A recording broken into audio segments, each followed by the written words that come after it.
We are continuing our quest to rank every species in Dungeons & Dragons. Who's good? Who sucks now? Let's find out by taking pictures of the new species and putting them next to letters denoting their quality. Aasimar. I mean, they've got the word ass right in the name, that's a good start. You're a humanoid, you're medium or small sized, and your walking speed is 30 feet. Spoiler alert, pretty much every new species shares those traits, so I'm not going to keep mentioning them. Aasimar also get resistance to radiant and necrotic damage, dark vision, because who doesn't, right? And you know the light cantrip. That's not a bad cantrip, but its use is kind of mitigated because, as mentioned, pretty much everyone has dark vision now. Your fancy feature is Healing Hands, letting you slap an ally on the butt to give them a number of d4's healing equal to your proficiency bonus as an action. You can only do this once per day, so it really isn't a substitute to having a healer in the party, but maybe you could pick up a downed ally in combat. From level 3, you get Celestial Revelation. As a bonus action, you can transform for 1 minute, going full-on Super Saiyan. During this time, you deal extra damage when you hit a target with an attack roll or a spell equal to your proficiency bonus. Once per turn. This is okay, an extra 2, 3, maybe 4 damage a turn in the late game. Oh, this would be amazing if it was on every attack, but it's not. You also get an additional benefit when you transform, choosing from the following. 1, a flying speed equal to your movement for the next minute. This is great, and honestly, worth building around. 2, you shed bright light in a 10-foot radius, and at the end of each of your turns, all creatures within 10 feet of you take radiant damage equal to your proficiency bonus. This feature is not optional, so yes, this is going to damage your allies if they're standing next to you in combat. 3, you can force creatures within 10 feet of you of your choice to make a charisma save, and on a fail, they are frightened of you. That sounds okay, except this one only lasts until the end of your next turn. All the others last for a minute, which makes this one not only feel like weirdly unbalanced, but also pretty bad. The wings are the best option here. It's a shame it doesn't come into level 3, but that isn't very hard to reach, honestly. Aasimar are definitely okay. The damage resistances combo quite nicely with the new Wild Heart Bear Barbarian, giving you resistance to all damage in the game, except for Force and Psychic. We all know that Flight is strong, but this is a very aggressively balanced flying species. Maybe too balanced, actually. I think this is the only species that can fly that we're going to put in B tier. Dragonborn. Dragonborn are fun because they get a bunch of different ancestry choices as shown in this table. The color of your scales dictates the damage type you resist and the damage of your breath weapon. Your breath weapon is the fancy feature here. When you take the attack action on your turn, you can replace one of the attacks you make with a sneeze of magical energy in a 30-foot line or a 15-foot cone. Creatures in that area need to make a dex save, taking 1d10 damage on a fail or half as much on a success. The damage increases as you level up to a respectable 4d10 at level 17. For most of the game, you're going to want to use this when you can get at least 2 or more enemies in that area of effect. Otherwise, you're probably better just attacking. You can use your breath weapon a number of times equal to your proficiency bonus. This is so much better than the old Dragonborn breath weapon, which took a whole action to use, making it garbage on any build that has extra attack. You also have dark vision, because who doesn't, right? And draconic flight. This ability only comes in at 5th level, and it lets you sprout spectral wings and fly for the next 10 minutes. That is 10 times longer than the Aasimar. This makes Dragonborn the best flying race in the new PHB, but yes, still worse than an actual full-on flying race. Honestly though, that niche can put them in A tier. Flight is strong, damage resistance is strong, and the breath weapon is nice, if not crazy powerful. Hello, I'm D&D Shorts. Hi D&D Shorts. I'm an alcoholic. I'm also addicted to crack, Angry Birds, and Pringles. But luckily, I've found a new outlet, something more addictive than all of those combined. Is it meth? Even better, it's creating epic new characters using the Monster Hunter expansion to D&D from Battlezoo Bestiary Elemental Storm. Battlezoo Bestiary is a tome of over 170 award-winning new monsters, spells, and crafting rules that works with D&D 2014, 2024, and Pathfinder. The Monster Hunter rules work with any class or subclass, with multiple feats and special abilities to upgrade any character with flavor and power. They give players new options for climbing on monsters and even using a monster's own attack against itself. There's even cool new elemental magic to empower players and GMs, upgrading classic monsters into elemental-infused bosses to terrify and challenge the party. There's only a few days left to grab the book on Kickstarter. Get all the new spells, monsters, rule expansions, and beautiful art and tokens using the link below. Take your game to the next level today. Dwarf. Oh man, our short kings have fallen, ladies and gentlemen. Mountain dwarves were the highest rated species in the game in our last tier list, so these bad boys have big shoes to fill.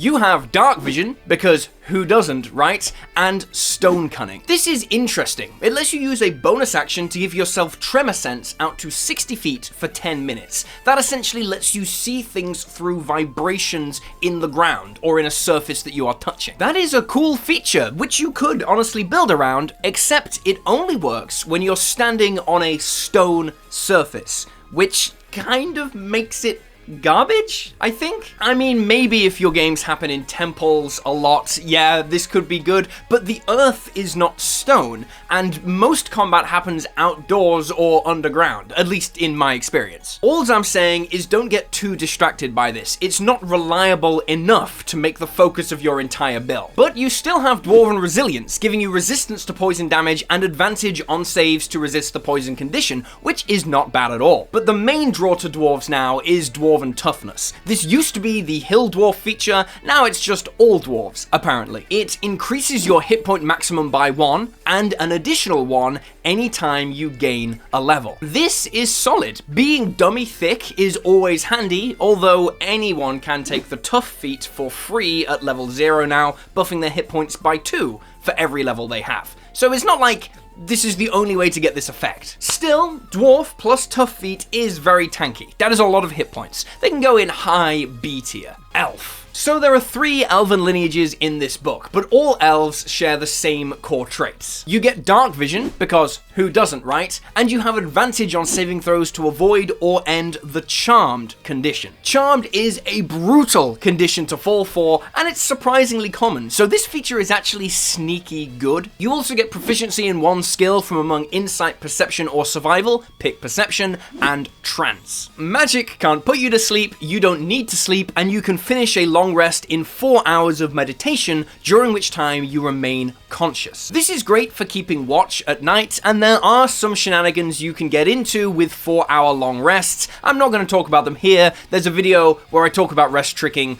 Click the link if you want to find out more. Then you pick a lineage. Drow, High Elf, or Wood Elf. Each of these gives you a cantrip and a free spell at 3rd level and 5th level. Drow get Dancing Lights, Fairy Fire, and Darkness. High Elves get Prestidigitation, Detect Magic, and Misty Step. Wood Elves get Druidcraft, Longstrider, and Pass Without Trace. Of these, I'd say Drow looks like the best spell list, even though Dancing Lights is pretty garbage, and then all 3 get a bonus benefit. If you're a Drow, your Dark Vision increases to 120 feet. This actually isn't bad, because most enemies only have 60 feet of dark vision or devil's sight, if they have it at all. That means if it's dark out, you can attack at range from 65 or more feet away and get the benefits of being invisible to them. High Elves get the option to swap out Prestidigitation for any cantrip from the wizard spell list that they like, and this is awesome. It lets you pick up one of the weapon attack cantrips, like True Strike or Booming Blade, which can be fantastic, on rogues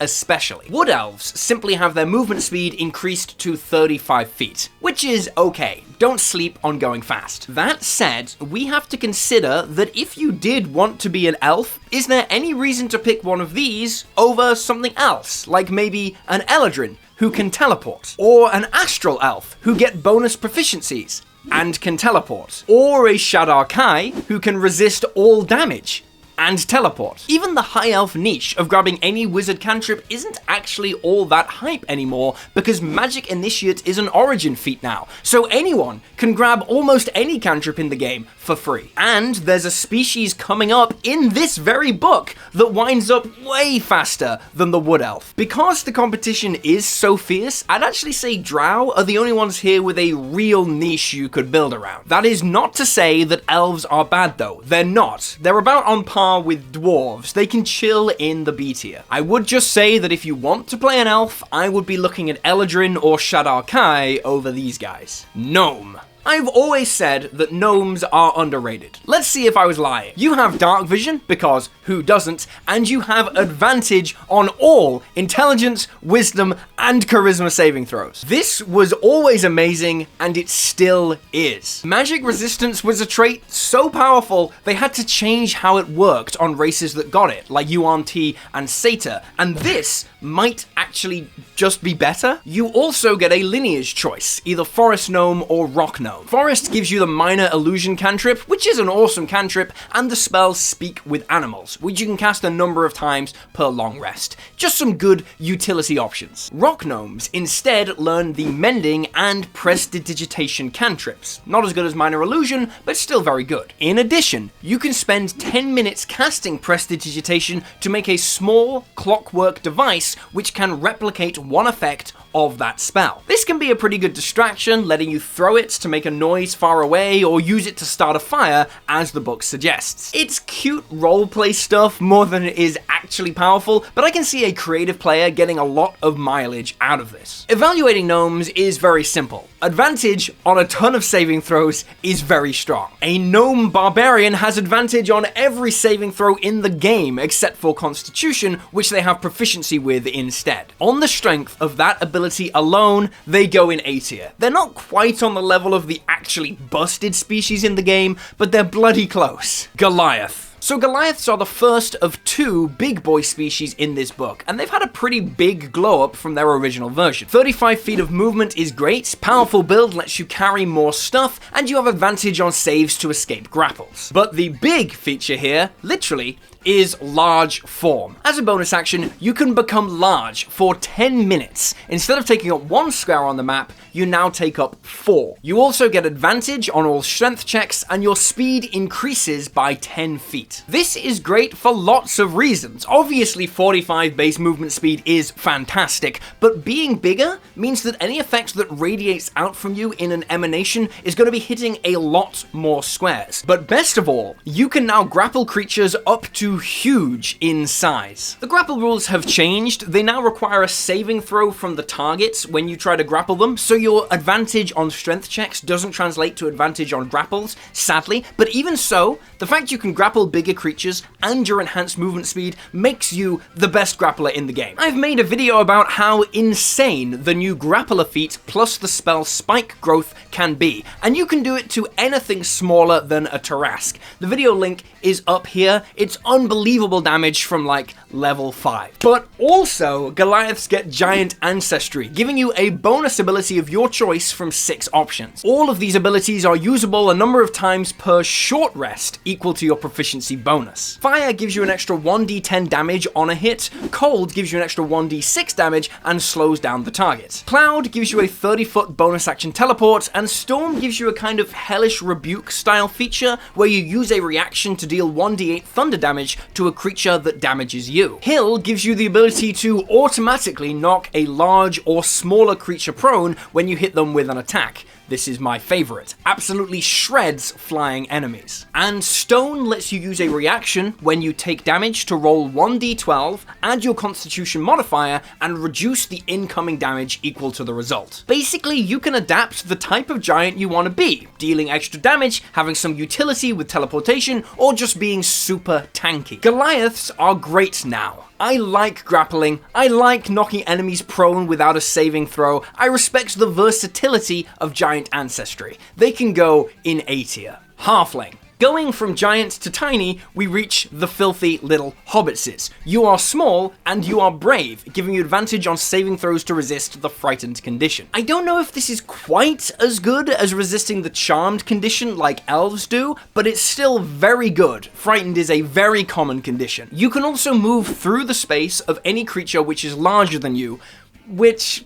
I don't know, man. I feel like most GMs will let you do this anyway. If your GM doesn't let you move through other creatures' spaces and you are often fighting in very tight locations, yeah, maybe this is good. The iconic Halfling ability is Luck, letting you re-roll any natural ones you get. This turns the chances of getting a natural 1 from 1 in 20 to 1 in 400. I'm not a mathematician, but apparently this equates to almost a 3% boost to every single d20 roll, which is actually really good. Getting a +1 modifier in a stat essentially boosts rolls that use that stat by only 5%, and this is boosting every roll, saves, attack rolls, ability checks by 3. And it's unlimited in use. You know, the more I think about it, the more I'm like, damn.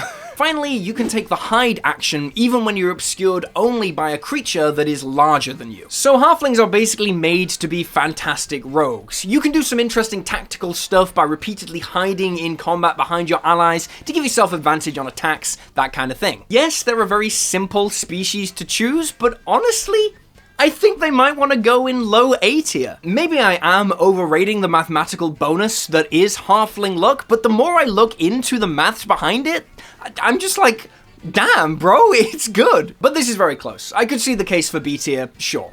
Human. So humans are very easy. You get 3 abilities. 1, you get proficiency in any skill of your choice. That's not bad, but there are many species that get proficiency in a skill or 2. 2, you gain an origin feat of your choice. All characters get a free origin feat when you start the game now, but you get an extra one. This is very good. 3, you gain heroic inspiration anytime you finish a long rest. Heroic inspiration lets you re-roll any dice roll in the game. So if you fail a save, you can re-roll it. It's very good. But you can also do some more interesting things with it. Maybe you re-roll a bad wild magic surge if you're a sorcerer. Maybe you re-roll for a better spirit tale if you're a spirit's bard, etc. However, it's only 1 per day. On its own, it's not spectacular. But you get 2 origin feats, man. You can grab Lucky and Musician, which is a feat that y'all have kind of talked me round on, honestly. Both of those feats let you re-roll things as well, and suddenly you're cooking with this incredibly infuriating race that is just re-rolling everything. Or you can take Magic Initiate twice for 4 free cantrips and 2 free first level spells per day.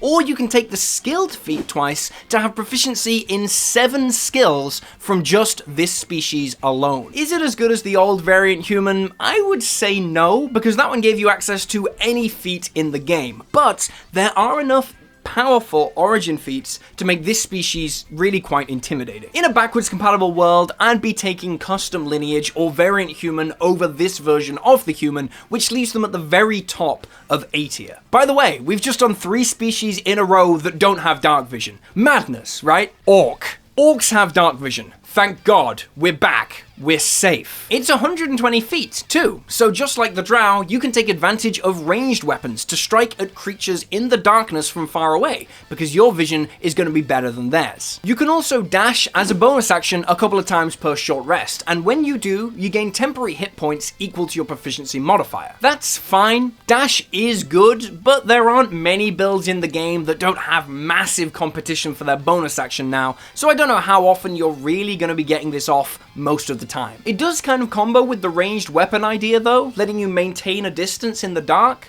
Maybe there's something there. Finally, you have Relentless Endurance. When you would fall to 0 hit points but not die outright, you can choose to fall to 1 instead once per long rest. This is very cool, it sounds great, but the truth is most of the time an enemy will knock you to 0, you'll fall to 1 instead, and then they'll just attack you again and you'll fall to 0 anyway. This exact book has actually redesigned a few features that used to work exactly like this to make them better because it is kind of mid. The Ancient's Paladin, for example, now brings you back with a bunch more hit points, not just 1, when you fall to 0. But hey, it might save you and give you time to dash away next turn. I used to really rate these types of abilities, but I have since come down on them quite a lot. Orcs are just fine. It is odd that the dark vision kind of pushes you into a ranged attacker role if you want to optimize, whereas I think most people's fantasy of an orc is going to be charging into battle. Still, they are B tier, they are a solid species, and technically an upgrade on their old version. Tiefling. Tieflings get dark vision, cause who doesn't? And the ability to cast Thaumaturgy, which is a decent roleplay cantrip. Then there are 3 subspecies you can choose from. Each one gets their own cantrip and a free 1st and 2nd level spell, just like the elves did. Remember that. Abyssal Tieflings get Poison Spray, Ray of Sickness, and Hold Person. Chthonic get Chill Touch, False Life, and Ray of Enfeeblement. Infernal Tieflings get Firebolt, one of the best damage cantrips in the game, Hellish Rebuke, and Darkness. Each subspecies also gives you resistance to a damage type. Abyssal to Poison, Chthonic to Necrotic, Infernal to Fire. Infernal seems like the best option here. Resistance to fire damage is great, and they've got the best spell list in my opinion. But remember, don't overrate access to cantrips and a first level spell now, because any build in the game can get that via the free Magic Initiate Origin feat. So you've probably already noticed these guys are very similar to the elves that we already talked about. Swap out a damage resistance for resistance to the charmed condition, and you've basically just got 3 more elf subspecies, except you don't get 4-hour long rests, and you don't get proficiency in perception. The fact that mechanically they are so close is actually a shame, because elves with less stuff isn't a great resume. With that in mind, they're not going in C tier because there is a niche to that damage resistance of your choice, right? Especially to fire resistance. However, I do think Tieflings probably deserved a skill proficiency or something to at least stay even with elves in the same book. They can squeak into low B tier, but yes, if I was feeling very grumpy, I could see the argument for high C tier instead. There is free stuff on my Patreon right now. You can click right up here to get hold of it. It's a full free D&D magazine. I make one every month for people who support the channel. It's got a new subclass, it's got a new species, it's got new feats, spells, a full ready-to-play adventure, maps, rules expansions. Please take it. And please consider supporting on Patreon if you like it. Your support through Patreon and YouTube memberships makes this channel possible. If you join today, you get 3 more full magazines immediately. YouTube ad rates are crazy. Your support is everything right now. Also remember to like and subscribe, check out other videos on the channel, and yeah, that's all I got. I'll see you next time.